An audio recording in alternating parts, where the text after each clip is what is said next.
Assalamualaikum warahmatullahi wabarakatuh. Selamat malam pada semua. Waalaikumsalam. Hari ini 26 bulan 12 tahun 2020. Berapa hari lagi kita nak meninggalkan tahun yang mencabar ni kan. Selamat Hari Natal juga kepada penonton-penonton yang menyambut Christmas dan selamat bergembira bersama keluarga. Selamat bersua kembali bersama saya Ahmad Syan Fazli bin Khairi, jurulatih STEM EduSpace. Untuk siri ke-9 dah 9 dari guru ke guru EduSpace. Bagi siapa yang baru je menonton sama kami ataupun siapa yang baru like dan follow kita punya page Facebook, selamat datang. EduSpace ni sebenarnya sebuah syarikat penyedia perkhidmatan latihan untuk kanak-kanak sampailah dewasa.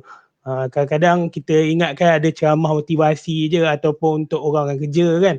Tapi ini orang nak pencen pun ada juga dia punya kursus-kursus kan. Kalau nak tengok senarai penuh program-program tawaran kami, boleh tengok laman web kami www.eduspace.com.my. Untuk pengetahuan tuan-tuan dan perempuan juga, kita di EduSpace ni sepanjang PKP kita menjalankan program-program FB Live. Setakat ni kita ada beberapa siri FB Live, iaitu yang pertamanya program FB Live Kerjaya dalam STEM. Kerjaya dalam STEM ni sebenarnya kita menjemput orang-orang yang terlibat dalam industri, yang ada dalam industri yang kita sebut STEM lah, sains, teknologi, kejuruteraan dan matematik, untuk berkongsi kan kerjaya-kerjaya. Kalau orang kata kalau ambil pure science kat sekolah mesti jadi doktor. Bukan macam tu. Ataupun ambil pure science mungkin jadi engineer. Sebenarnya ada macam-macam lagi kerjaya-kerjaya yang lain selain daripada jadi doktor ataupun engineer. Jadi kita bawa-bawakanlah orang-orang yang hebat daripada industri untuk bercerita apa kita punya kerjaya-kerjaya ni. InsyaAllah bulan 1 ni dah ada confirm 2 speaker industri yang akan berkongsikan kerjaya dalam STEM. Untuk yang kedua pula kita ada siri dari guru ke guru. Ini dah ada 9 siri di mana kita panggil para guru, pensyarah ataupun guru-guru yang masih lagi aktif untuk berkongsi apa masalah isu-isu sebenar dalam pendidikan ataupun berkongsi idea-idea baru macam mana kita nak menambah baikkan kita punya kualiti pembelajaran. InsyaAllah hari ini kita bersama Dr. Saiful Amin bin Jalun. Saya panggil Cikgu Saiful. Apa khabar Cikgu? Ataupun Doktor? Alhamdulillah, selsema sikit lah tadi lepas asar kena hujan sikit. Hujan juga di Ipoh ni pun hujan juga Doktor? Sini hujan, maknanya kita menikmatilah hujan Alhamdulillah. Sebab kawasan rumah saya baru dah pasang tar baru, jadi hujan ni membantulah mengurangkan kepanasan tu Alhamdulillah. Tapi terkena sikit lah tadi, balik asar tak sempat nak adjust. Kena sikit lah mungkin sebab tu selsema sikit, jadi malam ni kena minum TO lebih lah insyaAllah. InsyaAllah. Macam mana projek bulan 12 ni, ada projek lagi ke Doktor? Bulan 12 ni saya banyak bantu buat research lah Jadi ada 2-3 research nak kena tolong siapkan. Kemudian kita menunggu bulan 1 lah, ada patutnya last weekend ada satu program macam motivasi lah SPM tapi nampaknya postpone. Kalau postpone tu mungkin tahun depan lah. Jadi ini minggu, ingat 7 to 10 days ni banyak nak menyiapkan research dan juga program-program HRDF B40 Penjana yang dicadangkan jalan hujung bulan 1 atau awal bulan 2 insyaAllah. Kita akan maklumkan juga pada EduSpace memerlukan bantuan tambahan. InsyaAllah kalau kita boleh menjalinkan kerjasama. Jadi kita punya topik pada minggu ni Doktor sebagai background. Kalau Doktor dah tengok tulisan-tulisan warga-warga pendidik dekat Facebook, contohnya ada yang paling menyayat hati lah kan, saya rasa nak koyakkan aja baju dia mendengar cerita ni kan. Dia artikel tu ditulis oleh anaknya, saya rasa. Cikgu ni merupakan dia guru yang hampir pencen. Dia bersemangat untuk mengajar anak-anak murid dia yang berada dalam kelas peperiksaan. Tapi dalam situasi mencabar ni sekarang dah ada PDPR, pengajaran dan pembelajaran di rumah.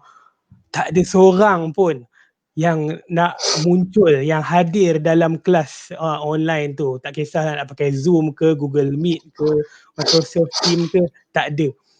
Jadi dalam situasi mencabar ni orang dah mula faham, sebenarnya untuk kemejadian murid ni satu ekosistem pendidikan ni sebenarnya dia bukan nak kerja Kementerian Pendidikan saja, bukan nak kerja guru saja, tapi rupanya mak bapak pun kena mengambil peranan juga kan. Jadi topiknya hari ni kan anak bertenang dekat rumah kan.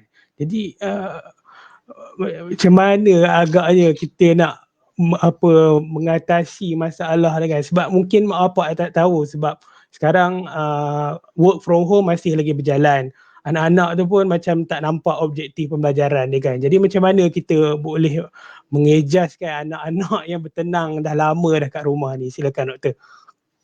Okay, terima kasih.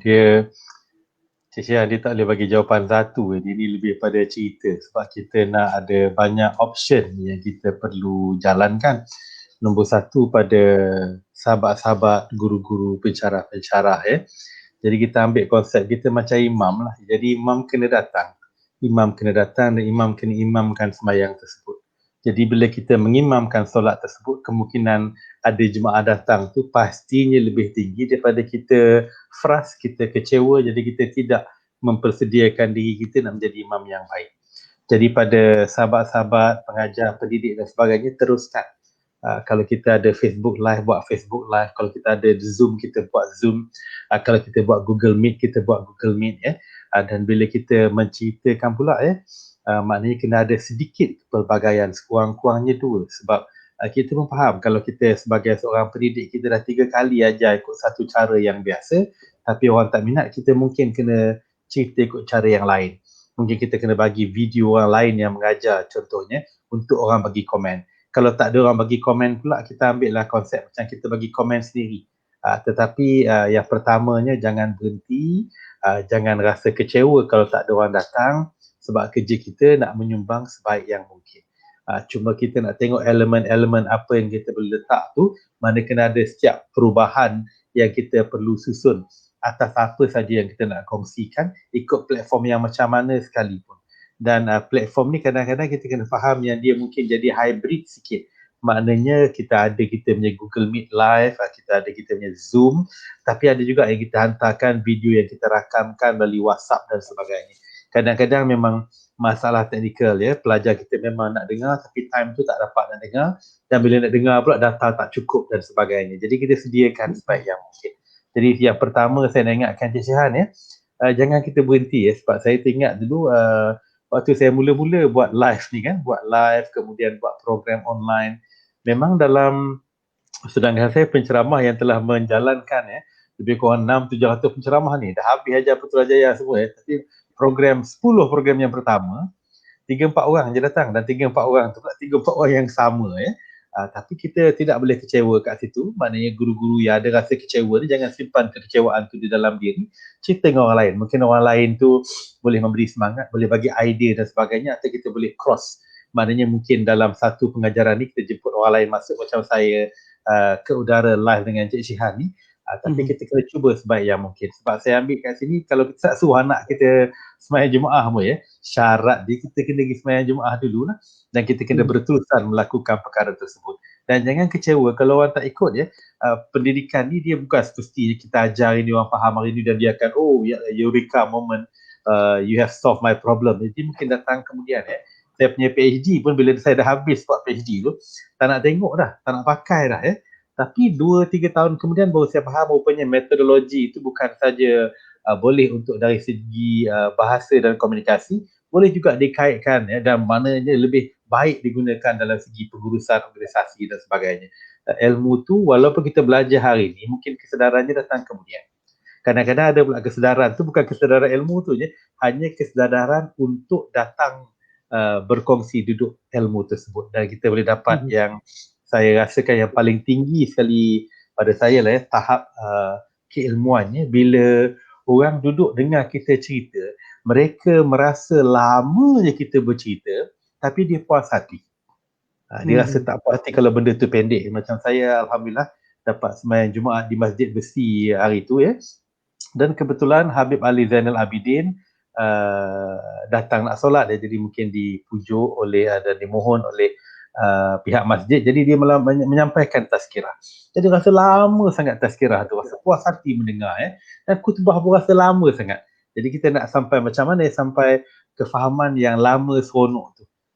Itu kita punya target di hujungnya. Tapi kalau kita tidak menjalankan, kecewa kerana orang tak datang, itu bukan benda yang ke dalam kawalan kita.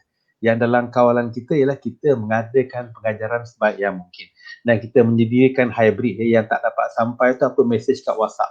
Video kita nak hantar, ajak orang lain dan sebagainya. Mungkin kita bukan nak bersiaran hanya untuk dengan student saja, tapi dengan guru-guru yang lain. Mungkin pembelajaran saya begitu. Saya pun ikut Encik Shihan punya dan saya rasa saya banyak belajar dari segi itu, utamanya menggunakan StreamYard ni lah untuk kita masuk dalam Facebook. Kita bukan the best. Kita want to be the best dalam cara yang terbaik. Dalam cara terbaik, kita niat nak kongsi, kita bersungguh-sungguh nak berkongsikan perkara tersebut.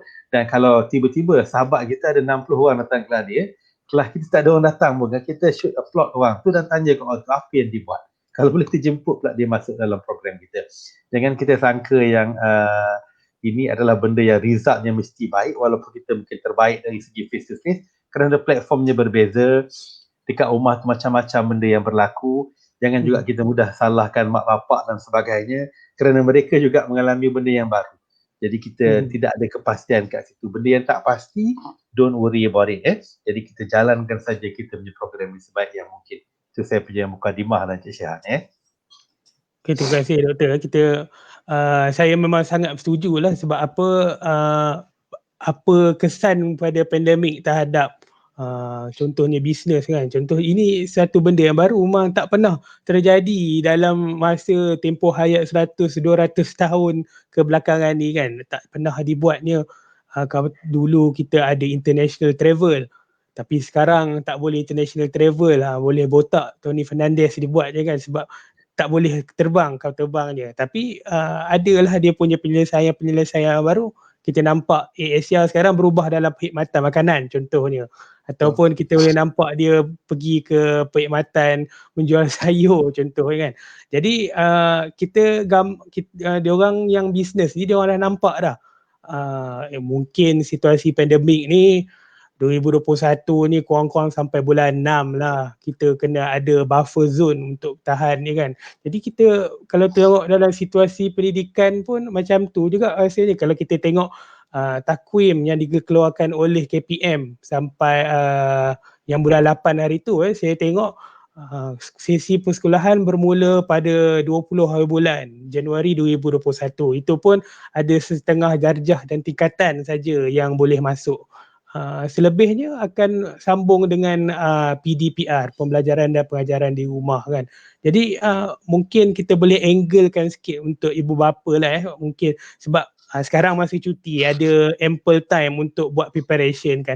Rasanya apa yang ibu bapa yang perlu prepare kan untuk anak ni supaya tahun depan ada PDPR lagi kan, pembelajaran di rumah lagi kan. Okey, boleh kick start terus. Mungkin Doktor boleh bagikan pandangan sedikit. Terima kasih. Itu pun banyak view sebab macam Encik Shihan beritahu tadi, first time work from home yang begitu lama untuk kebanyakan mak bapak. Tapi saya nak ambil contoh waktu saya mengajar PRO maknanya PRO daripada universiti hospital di Mekah. Jadi mereka ni punya masalah utamanya ialah dia ada 2 orang saja dan bila datang lebih daripada 4 orang pesakit, sebab hospital dia orang ni unik hospital yang menerima penyakit-penyakit yang kronik, pesakit-pesakit yang mempunyai penyakit yang kronik. Maknanya kalau buruk cerita ni lebih kurang mereka yang kemungkinan jangka masa hidupnya tidak panjang. Jadi bila keluarga pula menghantar ke hospital macam tu dengan keadaan emosi yang tidak terkawal. Jadi mereka ni telah menyediakan SOP. Yang SOP itu diorang boleh layan sekali jalan, seorang PRO ni boleh layan dua keluarga saja. Jadi bila masuk keluarga kelima, keenam dia stuck. Jadi menyebabkan tak boleh menjalankan apa-apa. Jadi yang pertama sekali, bila perkara yang agak sesak, agak menekan ini berlaku, kita kena list down semua benda yang kita kena buat ni. Dan mana yang kita boleh minta bantuan orang lain. Sebab ni kita tak mampu kita boleh minta bantuan orang lain. Jadi kita ambil benda ni, kalau kita kat rumah, maknanya bukan hal belajar saja. Sebab kita ingat betapa bebannya anak-anak dirasa dengan pembelajaran yang berbeza. Kerana apa, bila pergi sekolah tu dia bukan saja pengalaman cikgu mengajar dalam kelas tu, tetapi pengalaman dia diajar bersama dengan rakan-rakan yang lain. Pengalaman dia belajar nak pergi ke sekolah, nak duduk, nak beratur ke sekolah. Tiba-tiba perkara itu dikeluarkan, remove daripada realiti. Jadi macam mana keadaan dia nak menerima tu, kita berharap dia boleh transfer, dia boleh alihkan saja benda yang dekat sekolah face to face tu dekat rumah. Pastinya tidak semudah itu. Jadi kita kena bincang satu-satu ya. Jadi sebenarnya benda nak buat ni ada berapa? 10, 12, 13. Sekali kita tidak kenal pasti, kita kena ambil apa yang dikatakan oleh Peter Drucker a long time ago. What you cannot measure, you cannot get done. Jadi kita kena list down dulu. Apa perkara-perkara yang kita nak buat. Kalau tak, kita akan ada assumption ya. Assumption ni ialah terutamanya bila ayah dengan mak bekerja kat rumah, dia nak anak tu pun bekerja sekali. Dalam arti kata bekerja tu dia belajar. Tapi in real life dia tidak macam tu ya. Sama juga kalau kita ni ada pembantu, maid dan sebagainya ya. Dia punya downtime, dia dah susun. Tapi pada hari cuti, kita tengah bekerja berkebun kat luar contohnya, dia duduk kat dalam dengar radio. Kita mula rasa marah sebab kita ingat dia bertenang. Sebenarnya kerja dia dah siap, dia dah susun kat jadual dia. Kita yang tak tahu ya. Jadi dengan anak ni contohnya assumption ni lah bila kita tengok TV, setelah kita penat bekerja, work from home tadi, kita expect anak kita baca ikut time kita. Dia study ikut time kita. It doesn't work like that ya. Jadi maknanya nombor satu kita kena list down. List down tu kena bersama-sama ya. Apa perkara yang ayah atau mak kena buat dengan work from home ni? Apa perkara yang ayah dan mak akan expect kau pula buat sebagai belajar ni? Dan kita boleh negotiate. Nombor satu, bila ada negotiation macam ni, ada perbincangan, ada komunikasi, kuranglah salah faham tu. Sebab bertenang ni konotasinya macam negatif. Macam anak tu tak buat apa-apa. Sedangkan kalau macam saya mengajar, saya rasa Cik Syahan pernah jemput saya mengajar time management, mengajar belajar kan. Ya. Berjam-jam kita cerita kan, ya nak belajar tu bukan lama. Paling efektif belajar tu lebih kurang 15-20 minit. Tapi ada 5, 6 atau 7 session satu hari. Jadi dia boleh tengok TV selama 2 jam dan dia boleh belajar 15-20 minit. Mungkin lebih efektif dari kita duduk mengadap tu tadi. Tapi yang itu kefahaman dia. Tapi sebab bila kita bincang ni, kadang-kadang anak kita kena perlu maklumkan. Yang paling mudah kalau time ibu dan ayah pergi kerja, bila nak balik, bila dia sampai, dia tengok anak dia tidur, persepsi lain. Dia tak tahu mungkin anak dia dah 3 jam tadi buat kerja, dia tak tahu mungkin anak dia ada lipat kain tadi dan sebagainya. Jadi ini kalau kita boleh komunikasikan dengan mudah, contoh bila nak balik, call dulu kata nak balik. Sama macam orang datang rumah kita kan. Orang datang sekejut dan kita ni ready menerima, tak ada masalah. Tapi kalau kita bukan dalam keadaan ready nak menerima, mana etos atau credibility, sangkaan tu boleh membawa pada yang buruk. Tapi kalau dimaklumkan, ayah nak balik dah ni. Jadi mungkin anak tu tadi, dia dah belajar 3 jam, tapi sebab dia tahu mungkin ayah dia suka kalau kalau ayah dia balik, anak dia tadi duduk kat depan tunggu dengan air contohnya kan. Jadi dia boleh buat benda tu dalam mungkin 2-3 minit sahaja dan menyebabkan suasana tu tidak suasana yang negatif. Macam anak kita pula balik lewat, contoh macam anak saya dah besar sikit kan, bukan kat sekolah lagi, seorang je tinggal sekolah. Jadi dia nak balik tu dia maklumkan, ayah nak balik dah ni tapi singgah kejap kawan ajak minum. Jadi tidak ada anxiety nak tunggu tu walaupun anak umur 21-22 dah. Jadi yang ini hanya berlaku kalau kita duduk berbincang. Nak bagi tahu ini kerja ayah, ini kerja mak, ini kita punya ekspektasi dan sebagainya. Di mana kekurangan. Bila kita banyak kekurangan tu, jadi kita susunlah mana yang kita boleh buat. Jadi kalau kita dah susun 12-13 item, secara perbincangan, bukan assumption, jangkaan agak-agak saja.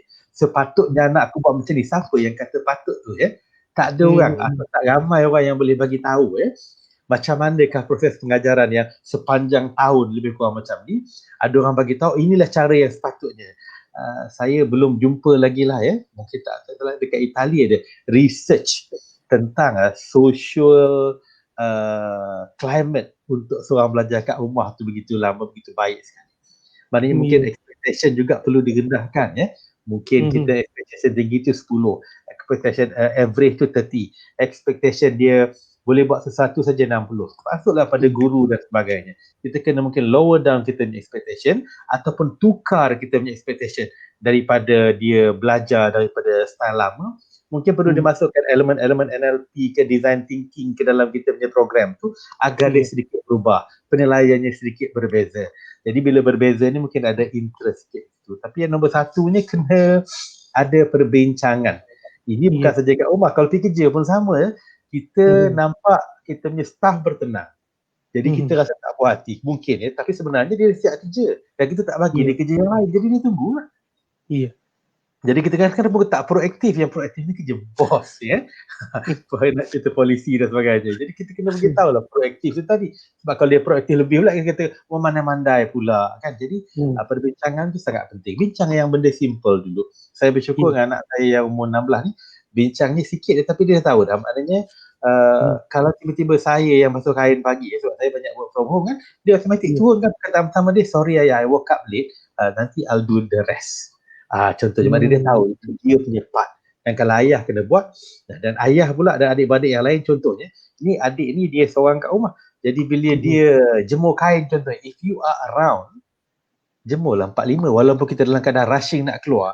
4-5 line tu apa salahnya? Kita ambil benda yang besar lagi macam penjagaan keselamatan di kawasan perumahan saya, dia di bawah Biro Keselamatan, bukannya the company kita hire, kita we don't do that anymore.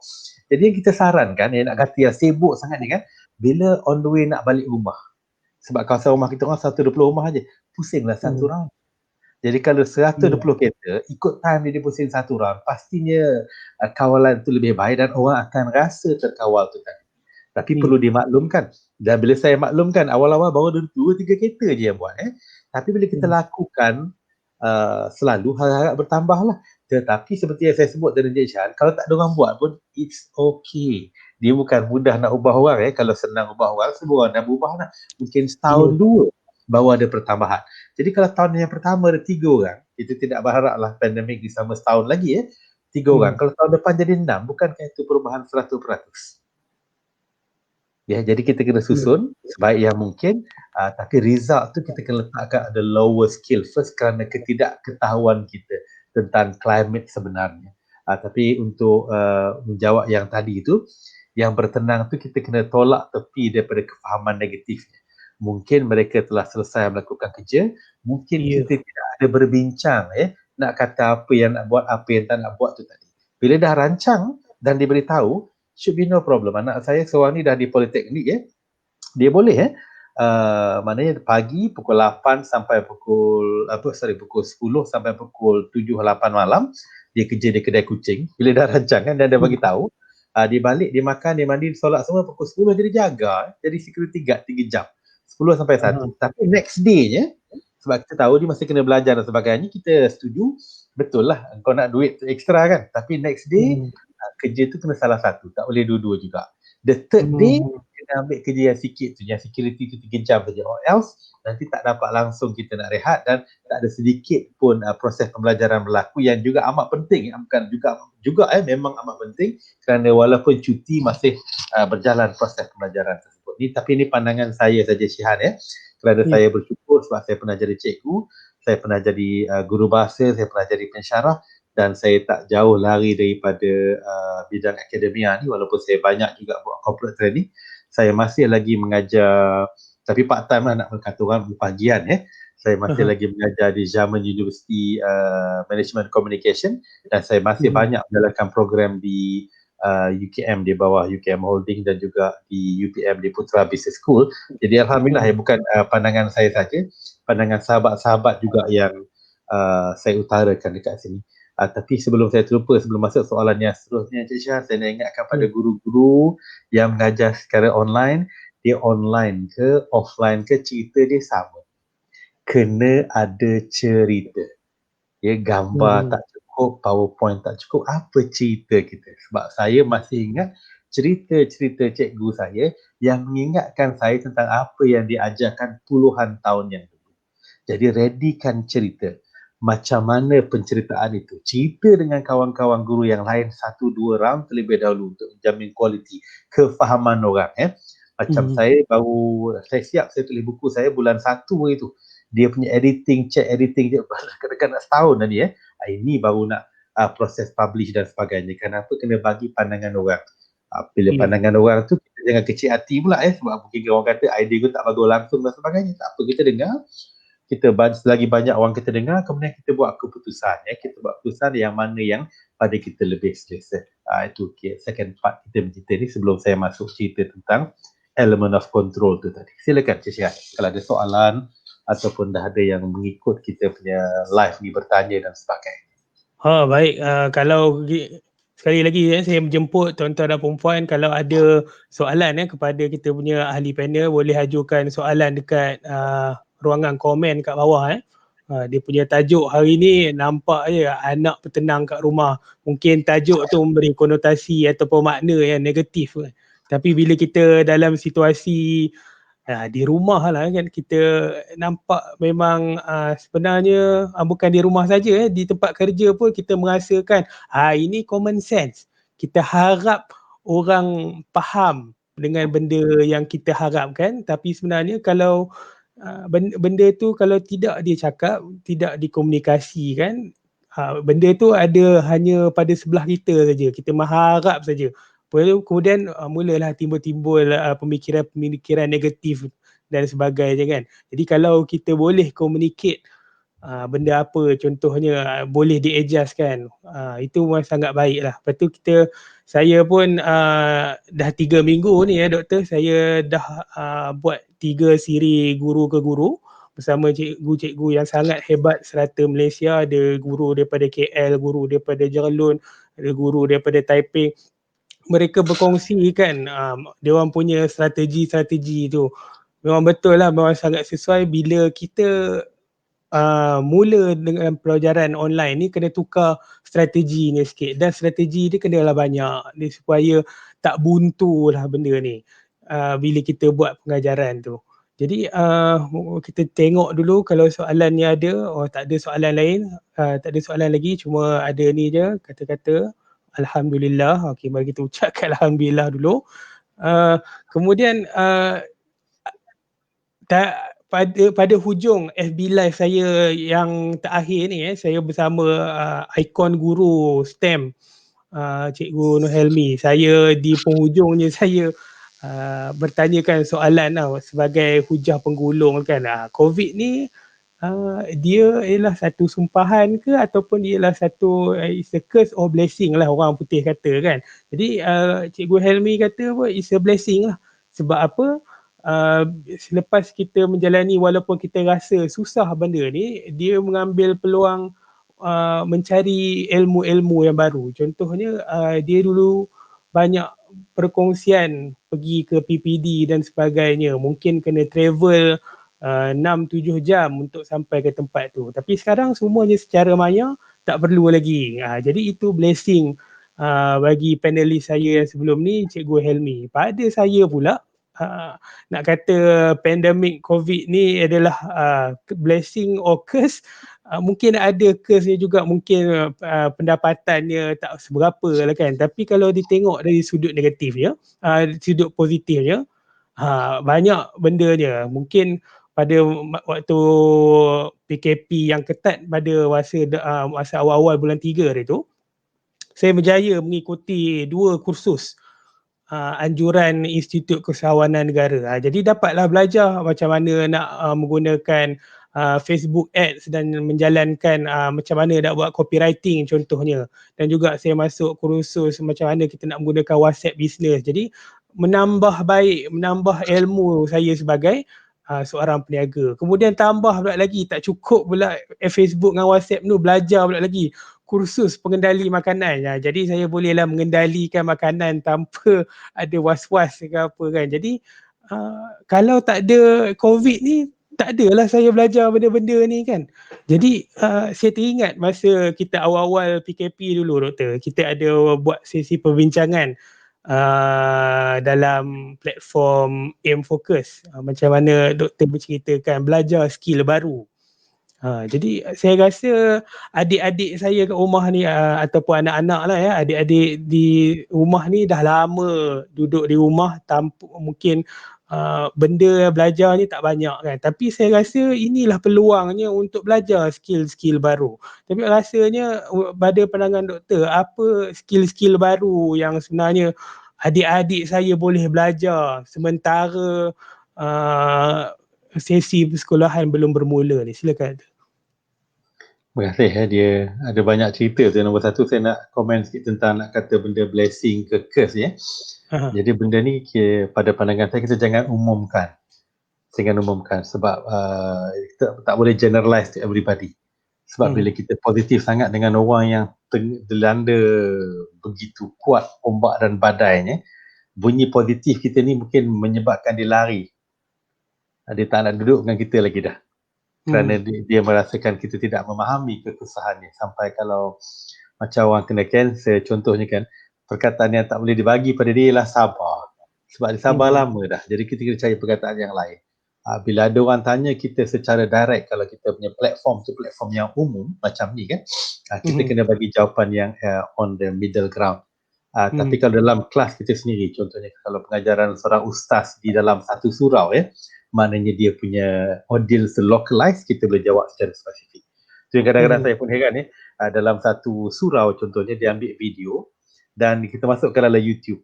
Ada soalan tu pula ada soalan yang sedikit sensitif dan sebagainya. Jawapan tu semua dalam surau tu, not for everybody. Jadi kita kena sedikit berhati-hati apabila elemen yang macam ni kita nak cerita orang yang dia 5 figure US dollar, kehilangan kerja, kita nak cerita dia pasal kepentingan entrepreneurship. Jadi kita nak cerita, jadi mungkin dia punya kefahaman tu sedikit berbeza. Macam orang yang kaya yang loose change dalam poket 10,000, sekarang dah tak ada dah, kereta jadi kita nak suruh sabar tu kan, sabar dia dengan sabar kita mungkin sedikit berbeza.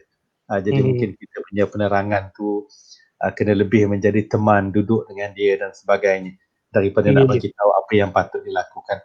Yang kedua tadi ialah untuk kita, yang mana tadi saya boleh terus skill yang yang skill ni dia nombor satu sama kita nak dapat positive arrangement of skills tu, tulis dulu. Kalau untuk anak-anak yang masih belajar kat sekolah, tulis dulu semua skill yang kita rasa kita nak buat. Nak main drum, nak main gitar, nak parachute, nak swim, list down dulu. Bila kita list down pula kan, syarat dia nak list down tu, dan number is must be more than 10. Bila kita nampak 10 benda kita nak buat, kita akan lebih terpanggil nak buat daripada tak nak buat apa-apa. Macam kita lari, crossing the street. If you run, ada lori horn, kita akan lari lagi laju. Tapi kalau kita jalan lori horn, kita terkejut, kita kena langgar lori. Ataupun lagi teruk, kita langgar lori itu. So one way of looking at it is like that. Jadi more than 10. Bila dah more than 10, jadi kita buat, sebab kita belum pernah buat lagi kalau boleh, buat mana yang paling senang dapat. Pasal apa kita kena ada instant gratification. Biasanya lah kita kena ada instant gratification. Kadang-kadang tak ada orang ingatkan kita, kita kena ingatkan diri kita sendiri. Jadi kita buat benda yang paling senang dulu. Dah berjaya buat satu atau dua. Contoh my neighbor, anak dia tanam timun contoh kan. Bukanlah benda susah kan. Tapi bila dah nampak timun tu, dia automatik rasa nak tanam terung pula. Kemudian daripada tanam terung, dia boleh cerita pula buat video nak buat tanam terung. Tapi mula-mula dia benda yang mudah terlebih dahulu. Tapi yang mudah tu pun kena ada satu grup yang besar dalam kita punya target skill apa kita nak belajar. Bila kita dah master yang dua ni, barulah kita boleh kaitkan skill kita dengan kepentingan kehidupan. Sama ada orang kerja tu mungkin dia perlu skill digitalization ni, ataupun macam anak-anak kat sekolah dia boleh belajar skill nak buat video editing contohnya. Sebab sekarang banyak presentation pun apabila kita menjalankan sesuatu ni, dia ada step dia. Step ni sangat penting kerana apa? Dia perlu menunjukkan kita melakukan sesuatu dan ada result dia. Baru kita boleh masuk satu lagi level, baru kita boleh masuk satu lagi level. Jadi biasanya kita katakan masuk level ketiga tu, baru kita kaitkan dengan kepentingan kerja atau kepentingan belajar. Macam anak-anak jugalah bila nak masuk universiti kan, banyak sekarang bertanya nak ikut ke minat sendiri kan, ikut minat ibu bapa Jadi kalau ikut logik pada seorang guru macam saya, mak bapak tu dah hidup 40-50 tahun. Jadi kita kena yakin yang dia telah menjalani pengalaman yang banyak. Jadi first choice tu mungkin not your first choice. Yang minat tu belum tentu. Jadi untuk anak-anak yang faham ni, mungkin first degree tu apa yang ayah dia nak.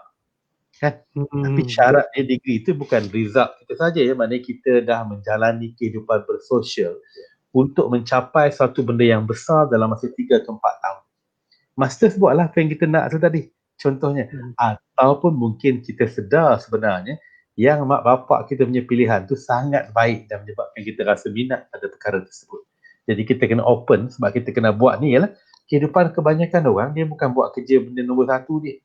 Tun Mahathir pun dia doktor tapi dia Perdana Menteri. Kan?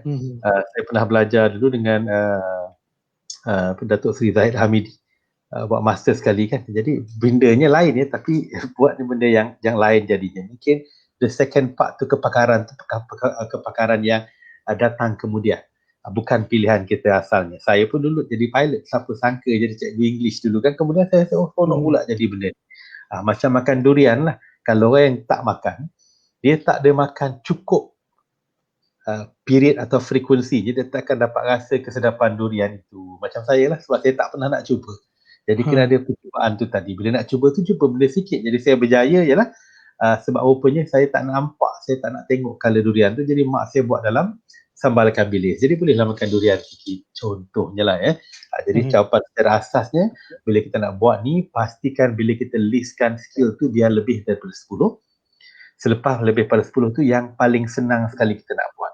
Senang tu dari segi aksesnya, dari segi kemampuan kita pun bantuan orang lain untuk kita buat perkara tersebut. Dah buat, dapat result, dapat reward dia, buat balik. Dan kita buat benda yang sedikit sukar untuk kita mencapai. Kerana buat sendiri ni kekecewaan ni mudah tinggi. Dan bila dapat, saya selalu sebut ni, bila kita dapat tanam macam saya punya anak jiran saya tu kan, tanam timun kan. Dia dapat tanam, keluar timun tu. Itu satu kejayaan yang besar and remember this, everybody, greatness, no matter how small, will stay with you forever. Kita rasa kita pernah buat, pernah melakukan satu pancing ikan, dapat ikan haruan. It's a great thing.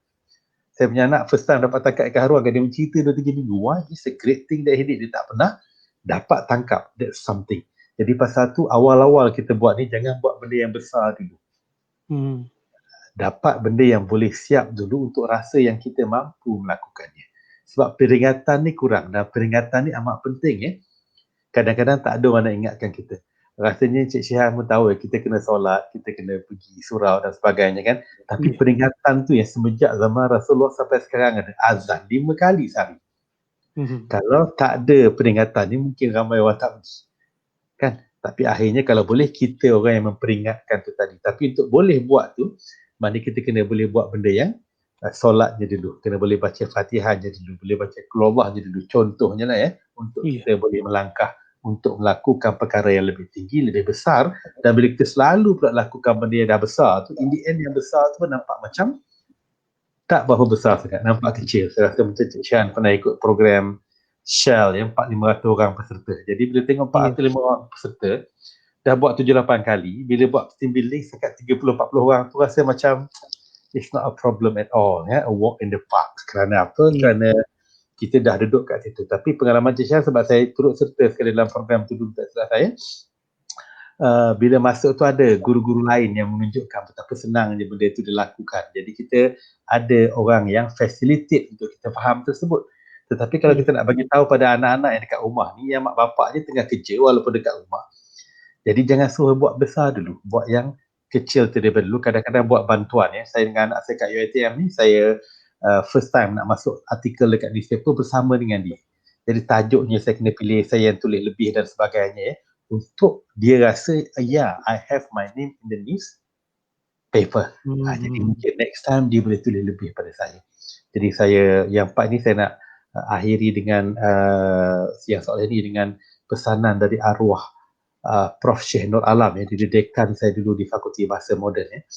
Dia menceritakan sebenarnya kalau kita ikut step ni untuk jadikan orang pensyarah kanan, untuk jadikan orang profesor madya dan sebagainya. Jadi dia akan ambil sebanyak yang mungkin yang sanggup.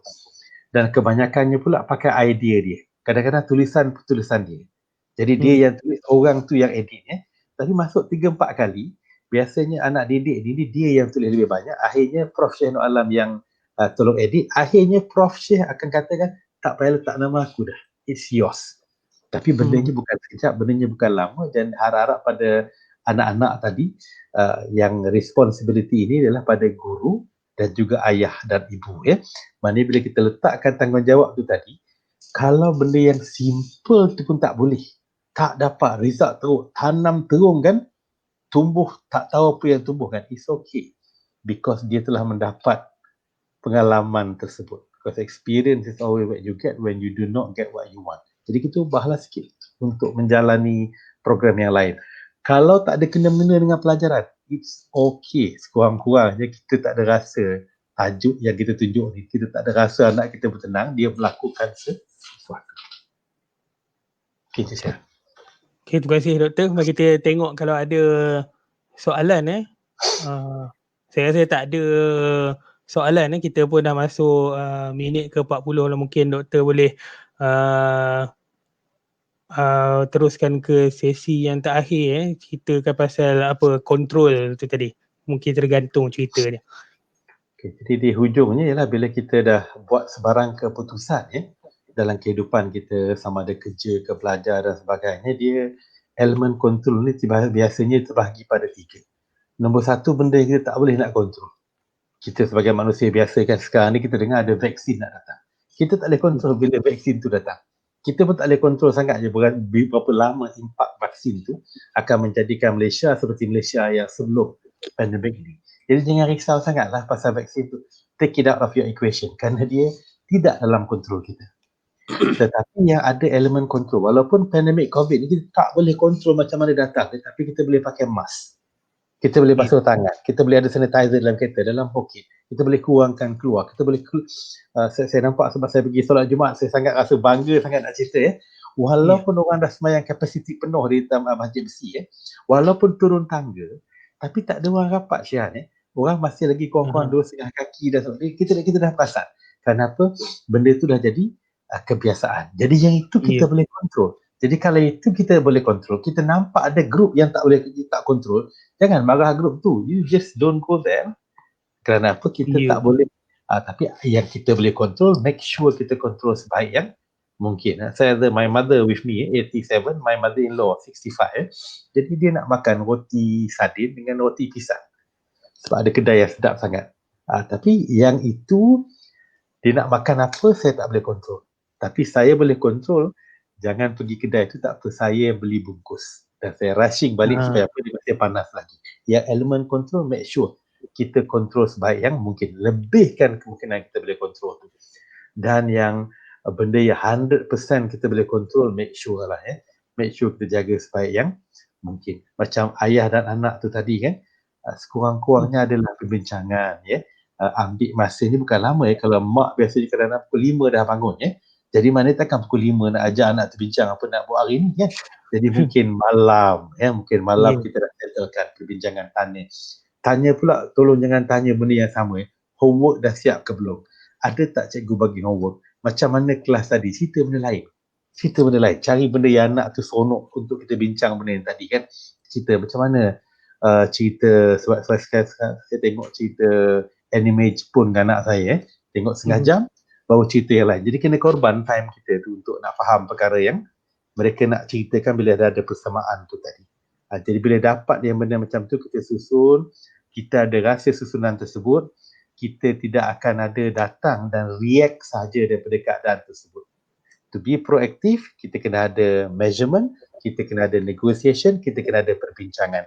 Dan untuk jadi positif, rancangan atau impian tu kena banyak dan disusun-susun dan dilakukan kalau boleh dengan keadaan bersamaan. Pada guru-guru pula ingat sebab bukan semua orang ada semua apa yang kita ada. Cakap rumah saya ada wifi, rumah lain mungkin tak ada. Rumah saya ada 4-5 notebook, rumah lain mungkin tak ada. Jadi kita punya assumption tu kena sedikit berbeza. Dan yang tak boleh tu jangan sebab kekangan platform ni kita tidak menyampaikan, masih lagi boleh kita call, WhatsApp dan sebagainya. Macam dekat Langkawi tak silap saya, dia kata budak tu phone pun tak ada. Kita terkejut kan, semua orang ada phone. No, bukan semua orang. Kat Langkawi dia tak ada. Jadi masih lagi ada sistem penghantaran nota ke rumah. Kalau kita nak lakukan dan ingat yang ini adalah benda yang selalunya kita anggap kalau kita diam-diam lakukan, maknanya tak payah kecoh-kecoh sangat, kita adalah termasuk dalam 7 golongan yang akan menerima perlindungan di hari tiada perlindungan melainkan dari perlindungan Allah Subhanahu Wa Taala. Kita bersedekah, tangan kanan, tangan kiri pun tak tahu. Maknanya kita jalankan kerja sebaik yang mungkin, tidak mengharap apa-apa tidak mengharap apa-apa. Kau nak pergi hantar nota ke rumah, nak call anak murid kat rumah dan sebagainya kan, nak call ayah orang tu kat rumah, kita lakukan sebaik yang mungkin. Macam contoh imam saya yang tak dapat hadir ke surau kerana dia kena pakai gelang warna pink tu tapi dah potong kan. Tidak ada orang dekat surau bersangka buruk dengan dia. Kenapa? Kerana dia selalu menjalankan kerja. Dia bukan imam saja, dia pengurusi surau. Ustaz Azmi Muda nama dia. Kerana apa? Sangka orang selalu baik pada dia. Kerana dia selalu memberi tanpa meminta, tanpa menyebut pun atas kerja yang dia lakukan. Jadi insya-Allah dia dalam golongan yang kita doakan yang mendapat perlindungan pada hari tiada perlindungan. Jadi untuk anak-anak pun sama, untuk mak bapak pun sama, untuk guru-guru pun sama. Kalau boleh kita lakukan sebaik yang mungkin sahaja. Kalau result tu bagus, alhamdulillah. Kalau result tu tak bagus, dia menaikkan kita punya darjat dan mengurangkan dosa sekurang-kurangnya. Itu saya punya pesanan pada diri saya, Cik Shihan dan juga pada yang lain yang cuba tu kita boleh kontrol. Result dia tak boleh. Cuma kalau dah banyak kali cuba tak dapat, mungkin cara cubaan kita itu tidak begitu tepat. Bukan kata tak bagus kerana ini platform yang berbeza, situasi yang berbeza, konteks yang berbeza. Jadi saya sahabat itu saja untuk kita kontrol. Ingat kita ada 3 elemen of control. Yang tak boleh kontrol, don't worry. Yang boleh kita kontrol sikit, lebihkan kontrol. Yang total dalam kontrol kita, pastikan kita sharp melakukan perkara tersebut. Dan kita akan lihat in the end perubahan yang kita perlu lakukan ini secara continuous atau istiqamah 1-2-3% saja. Tapi kita lakukan selama 3 bulan, 6 bulan, 1-2-3% tu mungkin kita akan dapat lihat seorang manusia hebat yang lain yang duduk di atas kursi yang sekarang ini kita duduk. Terima kasih Encik Shihan. Kerana menjemput ada soalan yang lain ke? Kita boleh ending di sini. Rasanya tak ada apa-apa soalan lagi. Saya rasa memang sangat sesuai lah kalau kita adakan sesi macam monthly dose of motivation di ruangan EduSpace ni supaya lebih banyak lah influence yang positif di media sosial ni kurang-kurangnya ada terlintas kurang-kurangnya ilmu yang kita sampaikan malam ni Doktor, insya-Allah berlipat-lipat kali ganda orang yang boleh mendengarnya dan manfaatnya pun insya-Allah berlipat-lipat kali ganda. Saya nak tambah satu Lucian sebab kadang-kadang boleh cerita dulu pun nak beritahu. Yang saya ceritakan ni bukan saya Saya menceritakan apa yang orang dah cerita kat saya. Jadi saya mengambilkan peluang platform ini untuk berkongsi dengan idea-idea yang begitu hebat yang telah disampaikan dan saya dapat sampaikan atas jemputan Cik Shihan. Kalau lain kali pun jemput lagi lah insya-Allah InsyaAllah kita akan adakan. Sebelum kita punya penamat Doktor saya ada pengumuman sedikit selama sebulan ini dah sesi keempat kita ada menjalankan satu sesi rahsia di FB Live ni, di mana kita nak ceritakan saya ada postkan teka-teki di grup-grup Facebook guru-guru ada di grup pendidikan STEM, ada di grup Teachers Collection, ada di grup geng cikgu sains kreatif. Ini soalannya saya alihkan banner ni.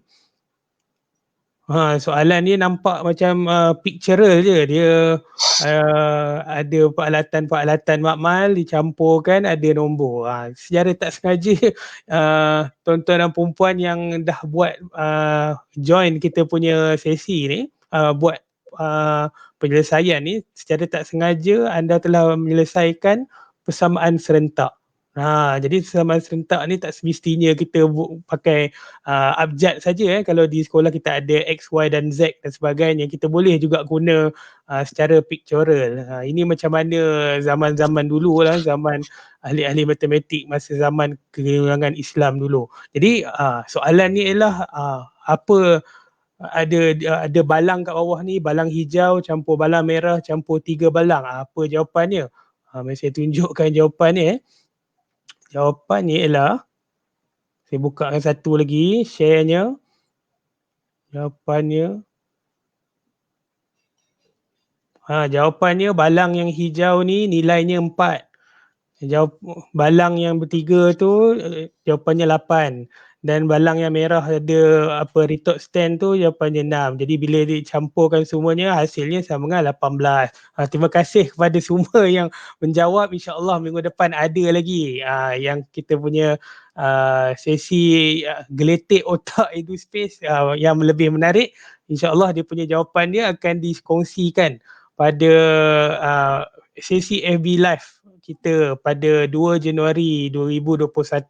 InsyaAllah ada ahli panel yang sangat hebat untuk sesi kita seterusnya dalam sesi kerjaya dalam STEM. InsyaAllah kita akan ada jemputan khas orang Ipoh juga. Jadi sebelum kita mengakhiri ni, saya nak tunjukkan satu poster. Mungkin doktor berceritakan sikit mengenai intipati poster ni.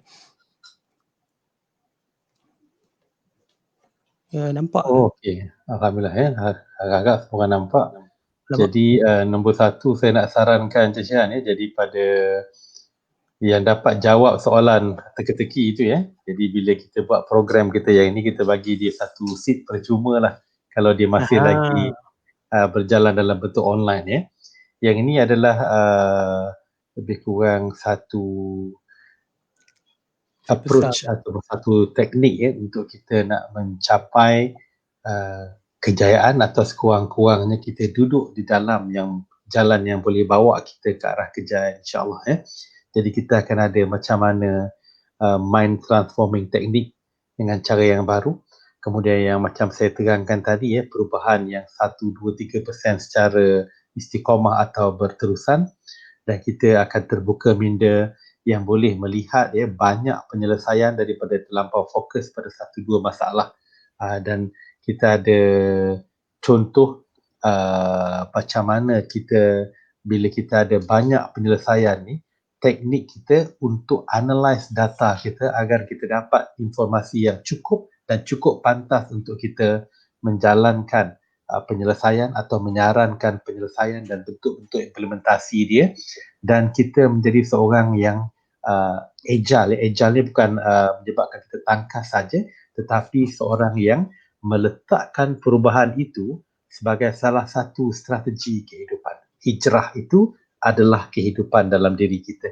Jadi kita nak letakkan penceritaan begini sebagai asas atau batu asas sebarang bentuk penyelesaian masalah, sebarang bentuk rancangan strategik di dalam organisasi, di dalam kementerian contohnya ataupun di dalam bentuk-bentuk sebarang rancangan yang kita nak mencapai satu-satu target dan sebagainya. Jadi kita akan ada banyak program yang berdasarkan Path to Success ni yang kita akan jalankan targetnya 18 ke 20 program. Walaupun tajuk besarnya mungkin sedikit berbeza tetapi metodologinya akan menggunakan konsep ini insyaAllah. Terima kasih Syah kerana berkongsi sekali tentang rancangan 2021 saya InsyaAllah. Tapi rasanya kita di sebelah utara rasanya banyak promosi ni memang dari EduSpace tentang program ni insyaAllah. Jadi saya nak mengundur diri dulu Syah. Saya mengucapkan terima kasih sekali lagi atas menjemput dan sekali lagi yang saya berkongsi ini adalah antara jawapan-jawapan. Dia tidak ada jawapan yang mutlak ikut kata seorang pendidik terkenal P.S. Prabu dia mengatakan there is no right method for everything. There's an appropriate method for a particular situation. Jadi kita kena study situasi kita dan kita lihat sebanyak mungkin penyelesaian dan kita mula menjalankan penyelesaian itu atas bentuk cubaan. Jadi kalau cubaan yang baik kita teruskan, cubaan tak baik kita mungkin perlu adapt dan adopt perkara-perkara yang lain yang kita perlu masukkan dalam penyelesaian tersebut. Jadi terima kasih dan mohon maaf kalau ada menyinggung perasaan dan sebagainya. Kalau kita bertemu dalam sesi di bawah EduSpace atau sesi yang lain, maklumkanlah pada saya yang pernah mengikut program saya sebelum ini. Wabillahi taufiq wal hidayah. Assalamualaikum warahmatullahi wabarakatuh. Terima kasih. Terima kasih Dr. Saiful atas perkongsian pada hari ini. Saya pun tak ada apa-apa pengumuman lagi. Saya pun ingin mohon maaf jika ada terlanjur kata bahasa sesi santai-santai saja. InsyaAllah kita berjumpa lagi di lain masa. Sekian, wabillahi taufiq wal hidayah. Assalamualaikum warahmatullahi wabarakatuh.